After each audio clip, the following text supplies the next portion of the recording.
Welcome back, children of history. We are going to do lesson Bhakti Movement, Bhakti and Sufi movement in India. Let's see page number 107. Bhakti and Sufi movement. Lesson 11. Introduction.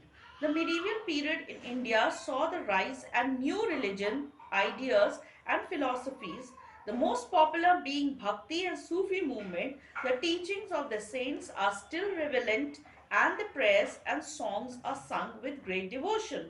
So children, Bhakti and Sufi movement also came in India and it is still relevant today also, and people are very devoted towards these people.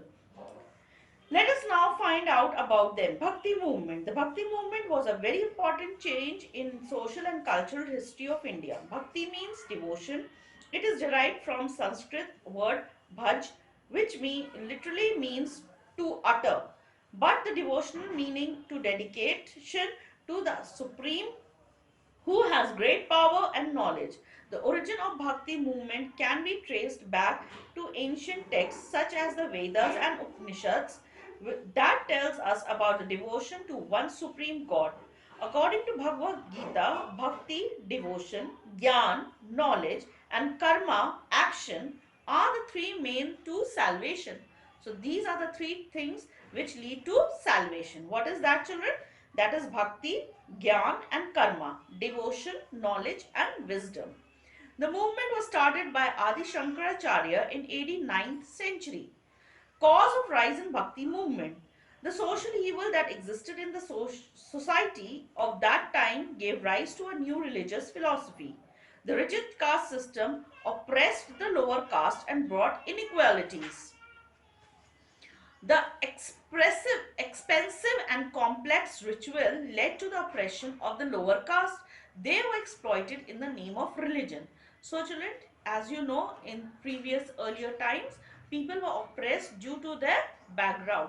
They were oppressed in the lower caste. They were oppressed by religion biased people, and they were suppressed by the complex rituals which were performed, and the lower class were the ones who were treated not good, and exploitation was done.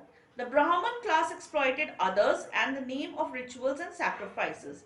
The upper caste is the Brahman class, which had been exploiting the other castes, and they had many rituals and sacrifices which were elaborate and costly. Brahman class had made things very difficult. The rituals were very elaborate. Elaborate means long, and costly, very expensive. The language of religions was Sanskrit, which was not understood by the common man, especially the Shudras, who were not allowed to study the religious texts. So children, what was the drawback? The Brahman class has that language which was not understood by the lower caste people, and they were not also allowed to study this text. So they were dominant.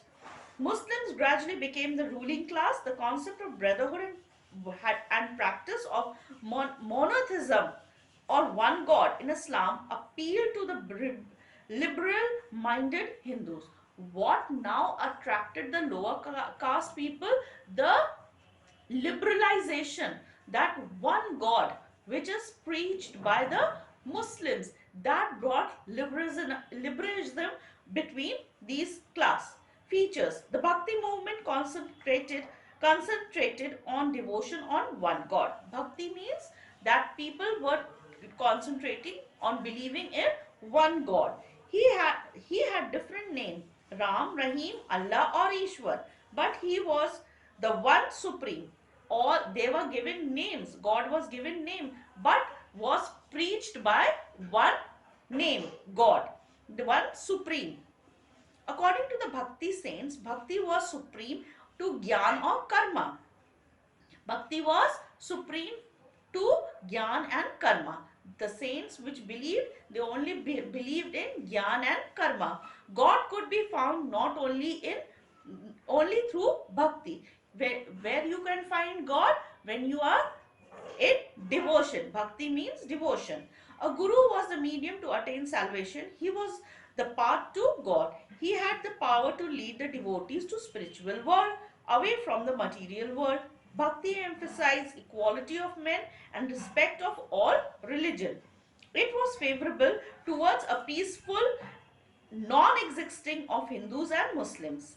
Bhakti saints believed in the formless supreme and strongly opposed idol worship, ritual and other meaningless practices. Pure of thoughts and total surrender to God was stressed upon. So, in Bhakti movement and this, there was purity more involved. Teachings of Bhakti saint. Bhakti movement was started by Adi Shankaracharya, who was born in a Brahmin family in Kerala. He renowned the world at a very early age and is credited with consolidating the theory of uh, Adivedanta.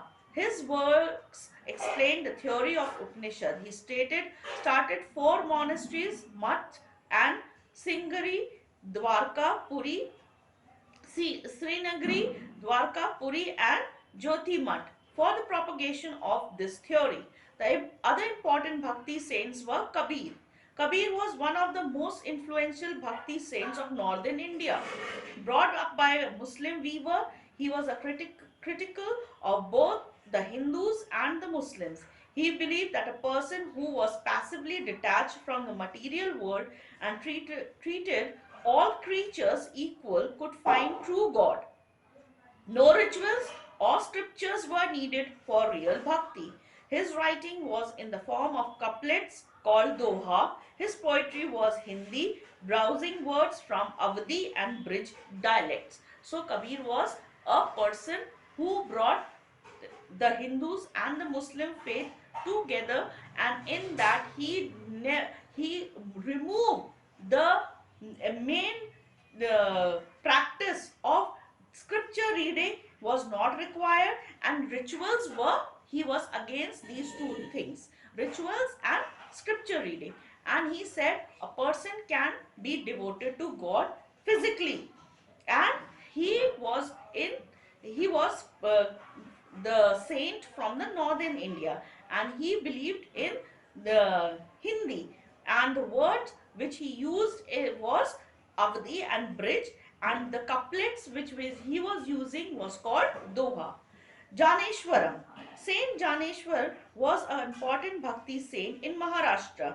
The saint in Maharashtra were devotees of Lord Vithal, Vishnu. He wrote Janeshwari, a commentary on Bhagavad Gita in Marathi. He rejected all forms of rituals and inequality based on caste and oppressed the authoritative powers of the Brahman. He was also pressed to the idea of reunification and re, uh, spread the love of God through poems called Abhang. So children, he was Janeshwar. Mirabai, many women saints came forward and joined the Bhakti movement. They expressed the devotion of love to God through their poetry and bhajan. The most famous among them were Mirabai. She was a Rajput queen married to Rana of Mawed.